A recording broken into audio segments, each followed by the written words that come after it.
ദൈവം സ്വന്തം ഛായയിലും സാദൃശ്യത്തിലുമാണ് സൃഷ്ടിച്ചത്.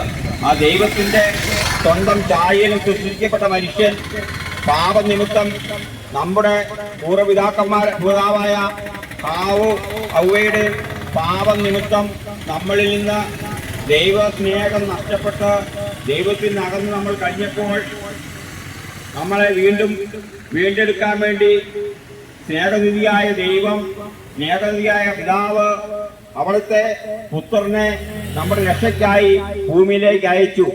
അതാണ് ഒരുവൻ പോലും നഷ്ടപ്പെട്ടു പോകാതിരിക്കാൻ ആകാശ താഴെ ഭൂമിയിൽ മനുഷ്യ രക്ഷയ്ക്കായി യേശുനാമത്തിൽ അവിടുന്ന് തന്നു.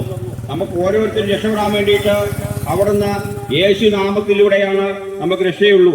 Hallelujah, hallelujah.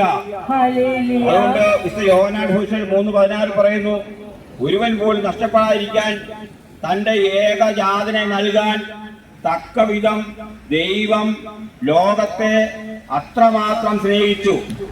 ഒരു ക്രിസ്ത്യാനി മാത്രമല്ല, ഒരുവൻ പോലും നഷ്ടപ്പെടാതിരിക്കാൻ ഭൂമിയിൽ ദൈവം സൃഷ്ടിച്ച ഒരു മക്കളും നരകത്തിൽ എത്തിച്ചേരാതിരിക്കാൻ ദൈവത്തെ നാഥനും രക്ഷകനുമായി സ്വീകരിച്ച് എല്ലാവരും നിത്യയിൽ എത്തിച്ചേരാൻ വേണ്ടി ദൈവം അവിടുന്ന് നമുക്ക് പുത്രനെ തന്നു. ആ പുത്രൻ കാൽവരിയിൽ നമുക്ക് വേണ്ടി പാപപരിഹാര ബലിയർപ്പിച്ച് നമ്മളെ പാപത്തിൽ നിന്നും ശാപത്തിൽ നിന്നും രക്ഷിച്ചു.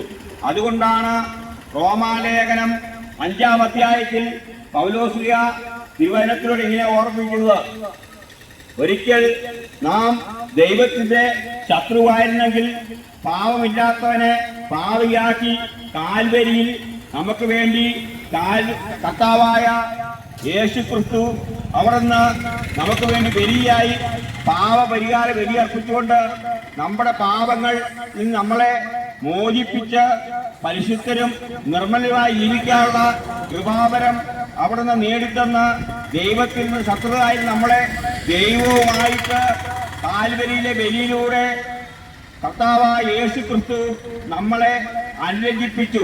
ആ വലിയ പാപപരിഹാര ബലിയിലൂടെയാണ് നമ്മൾ ഇന്ന് രക്ഷ നേടിയിരിക്കുന്ന വലിയ ബോധ്യം നമ്മളിൽ ഉണ്ടായിരിക്കണം.